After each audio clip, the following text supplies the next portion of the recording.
Welcome to around the Warm Brands Hash for the season opener of the Protech Shock Sports Specials Championship. Now, this championship caters for all manners of production kit cars, including Ginettas, Caterhams and Westfields. However, we've had drama this morning in qualifying. Tony Boyd, the current reigning champion, crashed out and won't make it out onto the grid. So we should have a good dice up front and all throughout the field. And with that, I'll hand you to our race commentator, Andy McEwen, to take you through the action. Yeah, thank you very much, Anthony. So no Paul Boyd on row one. That means Clive Hudson is on his own on the front row of this mammoth grid. Behind him, Martin Gambling and Matthew Booth on row two, ahead of Rob Johnston and John Moore. There's Stuart Butch and Kevin Dengate. It's Andy Hiley and Nigel Brown who round out the top 10. Then Ollie Samways without Colin Benham. He is the other non-starter on the grid. We still, though, will have 24 cars making their way out onto the circuit for this first race of the season, right the way back to the Ginetta and the silver of Ian Ingram and Marcus Roskill at the tail end of the grid. So it was supposed to be an all-eclipse SM1 row one, but we've also got Martin Gambling there, who now lines up essentially second in another eclipse, and he gets the best start of everybody, and he will launch himself up alongside the outside row one sitter, Clive Hudson. So we're into the lead for Gambling. Hudson second, and Rob Johnston dived up the inside of everybody there into third, on board with Ollie Samways. He started down in 11th place on the grid, already picking them off one by one though. That's Kevin Dengate up the inside there that we're going around the outside of. We've also got the number 7 car, Ben Coles, who started 15th. He's had a really good start. Down towards Druids we go though for the first time. Number 56 there going through is Matthew Booth. He's not had a brilliant start, but out at the front of the field, well, we have Gambling in the lead. Second place for Hudson, and yeah, Johnston's fallen down the order slightly, hasn't he? He's there now, dicing away with the pink machine of Stuart Much. Stuart in the first of the two MEV MX150Rs that started together on row 4. We saw Kevin Dengate, there he goes, having slipped down the order a little bit. There's another one of those, Mickey Scott there, the black and red number 58 car, another one of the MEVs, but the leaders streak across the line for the first time of asking. 13 minutes plus 1 lap for the races in the Protech Shocks Sports Specials Championship. We're on board with Matthew Booth here, putting in 4th position, looking to try and find a way up into 3rd if possible. On the brakes in towards the right hander, that's John Moore in front of us, and John just drifts a bit wide there through Druids, gets out over the curb on the exit, but Matthew Booth, he sees a gap up the inside into Graham Hill Bend. That's a lovely bit of driving there from Matthew Booth, and he will go through into 3rd. Can Rob Johnston try and take advantage of that as well to get involved? He's certainly closed in on the pair of them, who go side by side again in towards Surtees, but it's a brave man who tries to run side by side through that daunting left-hander. Hit the brakes into clearways again with Booth in front. Oh no, and off into the gravel trap, I'm afraid. Oh well, actually did a good well to dig himself out straight away there, but John Moore throws away any chances of a podium finish. He's also throwing a lot of gravel all over the road as he rejoins the track. Oh, Johnston very sideways there in 3rd position, and that brings John Moore onto his tail as the leaders turn their way back through Druids, down the hill once again, and there is the number 9 machine of Nigel Brown, in fact, who's closing on Johnston, I beg your pardon. And he is looking pretty racy here, having started originally down in 10th on the grid, did Nigel. Oh, one car on the grass, and that was Dengate there, coming in towards Surtees, just dipping 2 wheels out onto the dirt. Back out of clearways they go. On towards the pit straight. Baking hot conditions here at Brands Hatch this weekend, so they'll be quite grateful, I think, that they're driving open-top cars. On board with the silver clubman of Ollie Samways, as he makes his way across the start-finish line again. You get a good view, a good sense of speed building there as we come across the start-finish line, then hard on the brakes, very bumpy in Paddock Hill Bend. Doesn't get that close to the apex. In fact, he's off wide, he's in the dirt, he's in the gravel, he's sideways. Oh, Samways, he's lost it, and bang into the wall. Oh, that's a real shame for Ollie Samways. The car comes to rest just across the edge of the road. He's shaking his head, he's not happy with himself, and Ollie Samways, unfortunately, that will have probably done a fair bit of damage to the silver, which we hope will get repaired in time for race 2, but that has led to another red flag, and this time I think that will be it. I think that will be the end of the race, so the win will go to Clive Hudson, 2nd place to Martin Gambling, ahead of Rob Johnston and Nigel Brown, then John Moore 5th, Stuart Much, Andy Hiley, Kevin Dengate, Matthew Booth recovered to 9th after a bad restart, and Mickey Scott rounds out the top 10. Then it's Martin Buckland, Leighton Norris, 13th place for Ben Coles ahead of Mark Hextall and Stephen Wells, and there were quite a few non-finishes as well. Clive Hudson set the fastest lap earlier on. Russell Clark, Liam, Ollie Samways, of course, not a finisher. Paul Boyd, Colin Benham and Gary Davison didn't take the start. Rob, you've got to be happy with that third place. It could have been second, but they've taken it back a lap because of the red flag. Yeah, more than happy with that. We had last year out, so this was first weekend back out racing, first dry running in the car, and it's great to know that the car's on the pace again as it was when we last finished with it. So. Race 2 for the Protech Shocks Sports Special Championship is about to get underway. Paul Boyd still hasn't got his car together, which is a crying shame, but it actually leaves Clive Hudson second on the grid again. You've got a front row all to yourself. Can you make it into that first corner on your own? Well, I didn't for the last. We had 2 starts in the first race today, thanks to red flags, and I didn't make it into the first corner either time. So yeah, I didn't have it all my own way. It was good, quite good fun, but yeah, you wouldn't want it to be lonely either. No, not at all. And the track's cooling down now. Is that going to increase the grip? Probably. Although the low costs have just been out, so who knows? All right. Well, good luck. Hopefully, we'll see you on the podium. Look forward to it. Yeah. Brilliant. Cheers. Thank you very much. Thanks. So with that, race 2 heading your way, Andy McEwen. Yeah, thanks, Anthony. So a shame that we don't have Paul Boyd again on the front row. So Clive Hudson on his own, ahead of Matthew Booth and the fast-starting Martin Gambling. Then John Moore and Rob Johnston next in line. They start this one based upon their second fastest lap times from qualifying in the morning. So it's a similar grid to the one that we had for race 1. The main difference at the sharp end being that we have had the swap around between Matthew Booth and Martin Gambling, who shared the second row in race 1, but Booth was 4th and Gambling was 3rd, and it was Gambling that led into the first corner. Let's see what happens this time then, as race number 2 for the Protech Shocks Sports Specials gets underway. Away we go, and it's Booth this time that makes the best start from row 2, but look at Rob Johnston. Rob Johnston comes carving through and had ideas of going for the lead then, only to find a 3-way roadblock in front of him. So Booth will lead through paddock. Second will be Hudson. Side by side then for third, with Johnston up the inside of Martin Gambling. All there's a bit of pushing and shoving on the brakes here. It's all getting very close for comfort indeed. Up in front we can see that Hudson runs a bit deep on the brakes in towards Druid. Manages to hang on to second place, but Rob Johnston, with a rocket ship launch from 6th on the grid, had a chance there maybe to go for the race lead, but it just didn't quite pay out. He's there in 4th position now as they dive down in towards Surtees for the first time of asking. Side by side there very nearly for Rob Johnston. That's the number 6 machine trying to get on the inside of John Moore. They shared the third row together actually. And then it's the pink car of Stuart Much, the first of the MX150Rs next in line, sideways there out on the dirt for John Moore.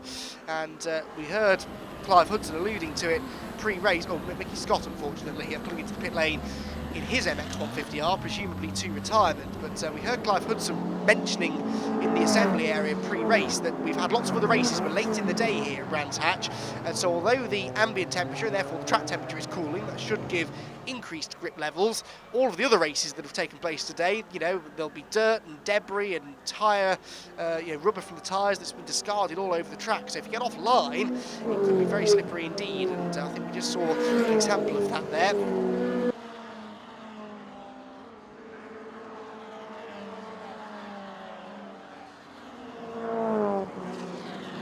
Not been a particularly productive day for Gambling, but the pace is there, there's no doubt about that. Battle here going on a bit further down the order, making its way up the hill towards the right-hander at Druids. That's the number 38 car defending the inside line.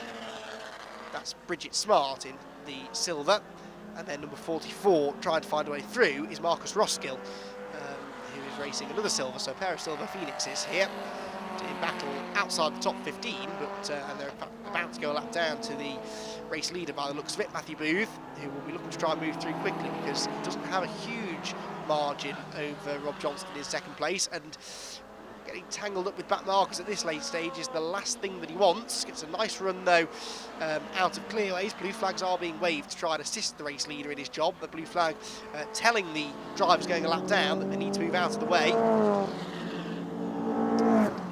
Does go through. There's Rob Johnston.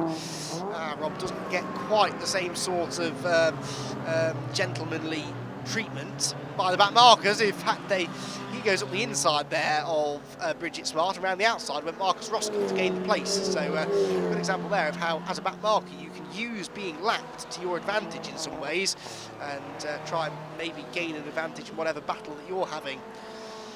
Here's this battle we were documenting earlier on between Stuart Much and Andy Hiley, and Andy Hiley is in front now. No, I beg your pardon, no he's not. He's ahead of Kevin Dengate. He's still behind Stuart Much as they go through onto the final lap of the race, because the leaders have already put this a lap down. And Matthew Booth with a handy advantage over second place man Rob Johnston. Not a huge one. Kevin Dengate runs wide in the background there. There is Martin Gambling in third. You saw the red machine. So this is 4th, 5th and 6th. Back out of Druids in towards Graham Hill Bend for the final time, and an entertaining pair of races here at Brands Hatch. And, oh, what's going on there? Martin Gambling slowing out of Graham Hill Bend from 3rd position. Martin Gambling, well, this looks like mechanical rather than driver error. Anyway, the leader has gone through in all of the confusion to take the race victory, and it's a win for Matthew Booth, but in rather peculiar circumstances. Rob Johnston in 2nd, and John Moore will come home in 3rd, but it's Matthew Booth the winner. 2nd for Johnston, 3rd for Moore, 4th is Nigel Brown, 5th Stuart Much, 6th Andy Harley, 7th Kevin Dengate, 8th for Martin Gambling after slowing on the last lap. Stephen Wells and Liam round out the top 10 ahead of Gary Davidson, Russell Clark, Leighton Norris, Marcus Roskell and Bridget Smart. Then Mickey Scott, Alan Robinson and Ian Ingram were the last remaining finishers. We lost Ben Coles and Clive Hudson, plus Paul Boyd, Ollie Samways, Colin Childs, Martin Buckland, Colin Benham and Mark Hextall, all of whom didn't start the race. Well, Matthew, it's your first victory here at Brands Hatch. It's your favourite circuit. You've got to be happy. Yeah, especially after this morning. We're terrible race coming 9th and all that issues, and then to have it finish like this, it's just been amazing. Yeah, brilliant. Rob, you've jumped a spot on the podium to 2nd. It was 3rd earlier on, but talk us through that race. It was tough. It was tough. I got a good start, but just got blocked. So there was nowhere for me to go, so I had to sort of back out of the run. And then, yeah, we just sort of sat in 4th place for a couple of laps, and Clive made a mistake, went off, and then it was just trying to just sort of peg back what I just sort of lost out on being blocked at the start. And yeah, I was trying to keep Matthew honest. I was pushing hard. We were both running equal that time, so it was a really good race, and really glad to get back out racing again.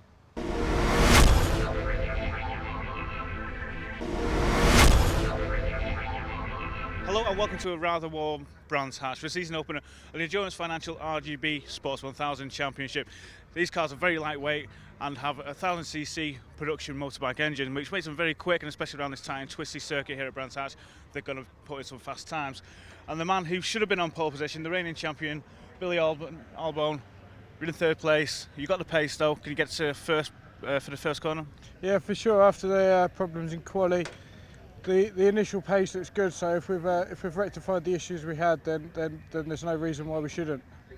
Yeah, it's going to be very warm out there. The track temperature is very high. What's that going to do to the tyre degradation? Yeah, tyre management is going to play a big part, I think, this weekend, and the engine as well. The cars, they don't like this weather at all. We always tend to go faster in the mornings then drop off. So yeah, management's going to be key. Yeah, not so much this race, but especially for the longer one tomorrow. So hopefully, with my bit of experience that I've got now, I can use that to my advantage. Good luck. Thank you very much. Cheers. Cheers. With that, I'll hand you up to Andy McEwen in the commentary box. Thank you, Anthony. Yes, RGB Racing is always fast and frenetic, and here's how they line up. It's a pair of Mattels on row 1, Christopher Wesemel and Paul Smith, ahead of Billy Albone and Daniel Lana, row 2, then John Watley and Colin Chapman, James Walker and Phil Hutchins, Oliver Hewitt and Mark Betts round out the top 10. A 19-car grid. I think everyone should be there to take the start. It's a series that has traditionally been dominated by Spires, and certainly they make up about 2/3 of the field, but it's an all Mattel row 1. Who will get the best start is actually going to be fairly even. Billy Albone there in the first of the Spires, the silver and red car trying to get up the inside, but it will be 3 Mattels wide in towards Paddock Hill Bend. On the inside line, I think the pole sitter Christopher Wesemel has been able to hang on to the race lead, and Billy Albone trying to come through in the Spire in towards 2nd place, and I think he's going to do it up the inside there.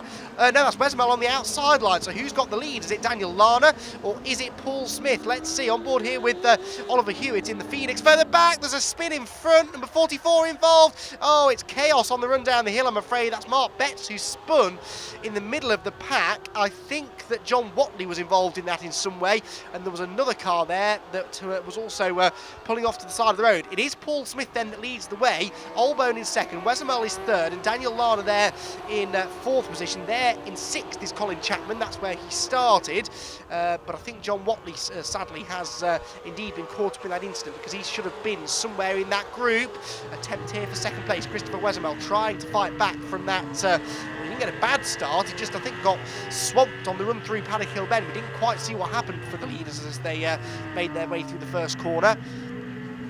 Towards Druids then, out of the corner they go. Oh, Billy Allbone really pushing on in front as he now tries to chase after the race leader Paul Smith, and this could turn into a classic Spire versus Mattel battle in the Endurance Financial RGB Sports 1000 Championship. Through goes Daniel Lana there in third position, turning to Sir Paddock Hill Bend. Now there's no sign at the moment of a last lap board. We might get another 2 laps actually here.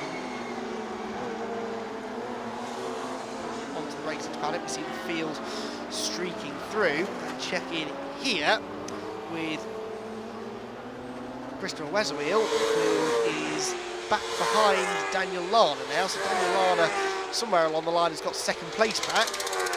There is Lana, and in fact there's quite a gap between the two of them, so Wesemel's clearly had an issue somewhere, a moment, or maybe an issue with the car. Possibly, of course, just tripped over a back marker, who knows.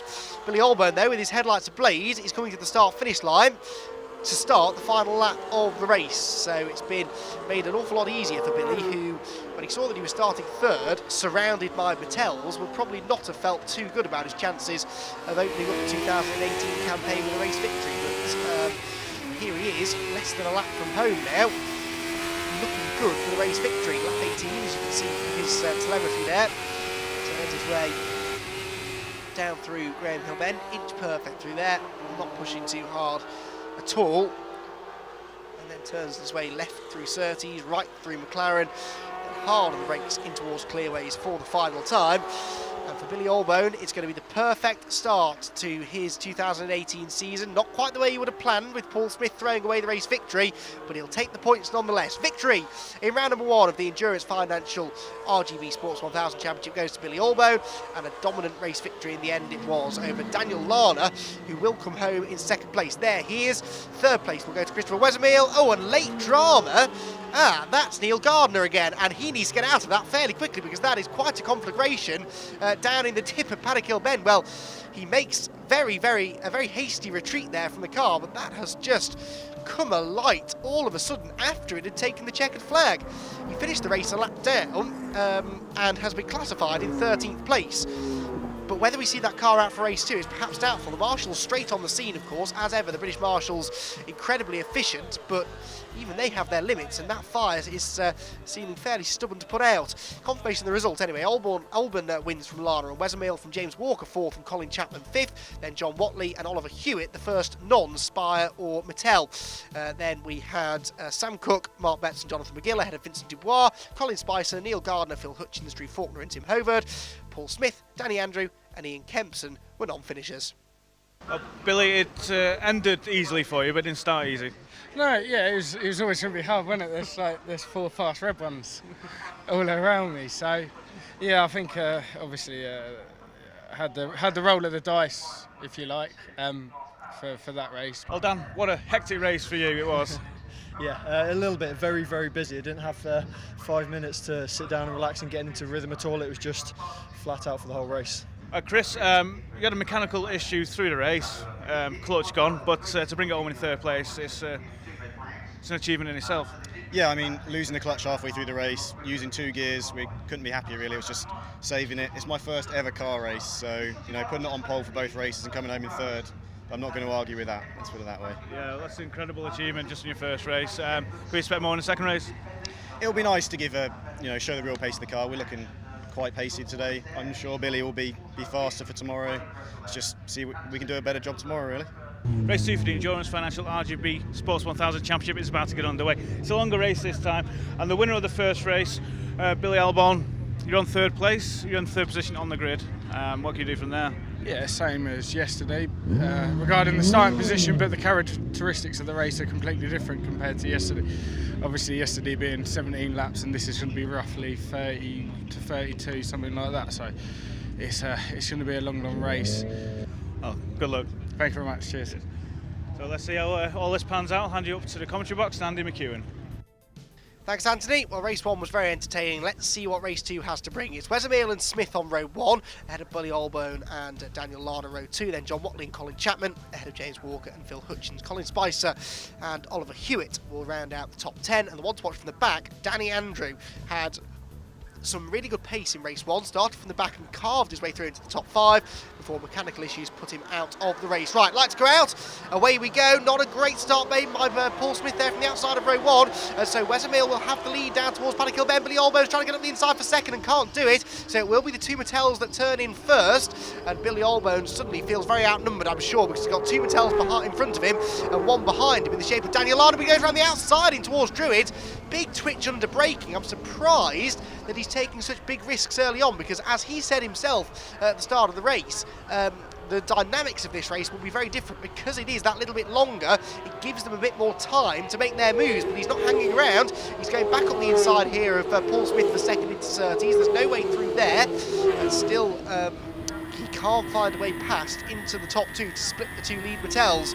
On board with Jonathan McGill here a bit further back in his Spire GT3 as he turns in through clear ways. A little bit wide there. Was there anyone on the inside? Don't think there was.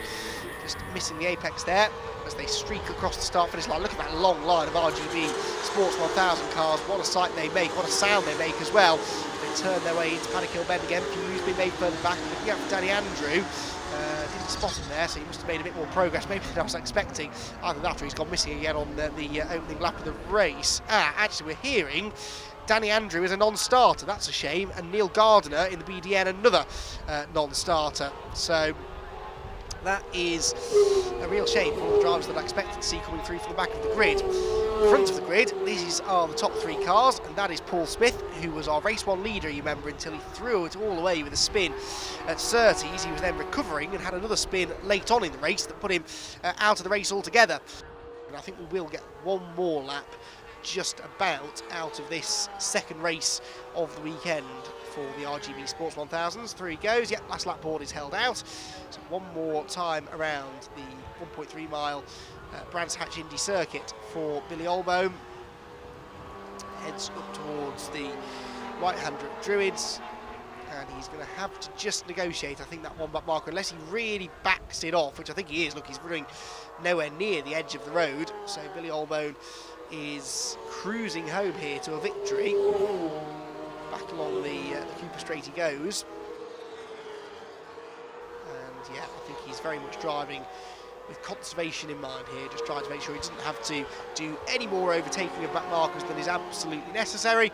And he comes out of the final corner, and after a very comfortable win in race 1, he really had to work for this one in race 2, but it is a double race victory in the Endurance Financial RGB Sports 1000 Championship for Billy Allbone. Great win for Billy. The reigning champion starts his title defence off in style with a double race victory. Second place will go the way of Paul Smith, I believe, yeah, and third place for Christopher Westmale, so there was a late change around there. Then we had John Watley 4th, Daniel Larder 5th, Colin Chapman 6th, James Walker 7th, then Phil Hutchins, Mark Betts and Colin Spicer. We're hearing it was a 5-second penalty for both Smith and Westmale, actually, for not slowing down on the yellow flags, so, but Smith did get past Westmale on the track. Well, Billy, it was a long race, but first, congratulations. Yeah, thank you very much. That was a tough one, definitely. You know, Mattel boys, they're quick, aren't they? They are quick. We got updates coming to Croft, so that's not the issue. It's just very appreciative that I could get the job done. Come away with 2 wins. You know, the team, Spire Sports Cars, Team Grey Motorsport, they've done a fantastic job over these last 4 days. Paul, it was a long race. You come away with second place. After all that happened, you've got to be happy. Yeah, not too bad. It's a good result for today. We didn't quite have the pace consistently to keep up with Billy and Chippy. Obviously a bit lucky with Chippy. Chris, you started on pole. You finished third. It was a tricky race. Throughout all that time, so back markers come into play, and that's what happened.